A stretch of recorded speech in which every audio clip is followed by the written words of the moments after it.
নগৰী পাঠশালাৰ দৰ্শকৰ হৃদয় জয় 18 বছৰ মূৰত পাঠশালা কি অনুভৱ হৈছে মই অনুভৱটো আছিলে বুজাব নোৱাৰি মই আজি সুদীৰ্ঘ মই আছিলোঁ 2000তে আছিলোঁ যিটো মই কোহিনুৰ থিয়েটাৰত আছে ইয়াতে আছিলোঁ সুদীৰ্ঘ মই এবছৰ ইয়াতে আছিলোঁ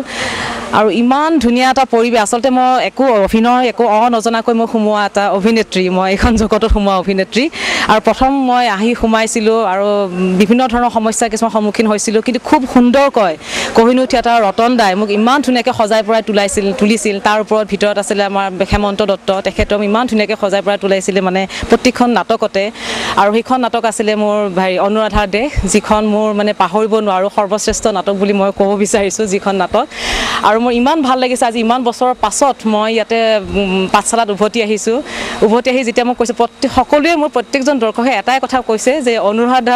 অনুৰাধা ঘূৰি আহিছে গতিকে শুনি মোক কিমান ভাল লাগে আজি কিমান বছৰ আগতে কৰি যোৱা এখন নাটক আৰু সেই ৰয়েলটি মই এতিয়াও পাই আছোঁ গতিকে ইয়াৰ অনুভৱ মই হয়তো শব্দৰে মই বুজাব নোৱাৰোঁ কিমান সুখী হৈছোঁ আৰু এগৰাকী শিল্পীয়ে এইটোৱেই বিচাৰে যাতে তেওঁ কম কাম কৰক কিন্তু মানুহৰ যাতে হৃদয়ত ৰখি যাওক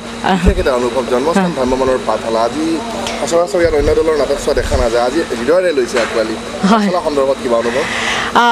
পাঠশালাবাসী মই আগতেও শুনিছোঁ নাট্যপ্ৰেমী বুলি শুনিছিলোঁ কিন্তু আজি সঁচাকৈ প্ৰমাণিত হ'ল কাৰণ মই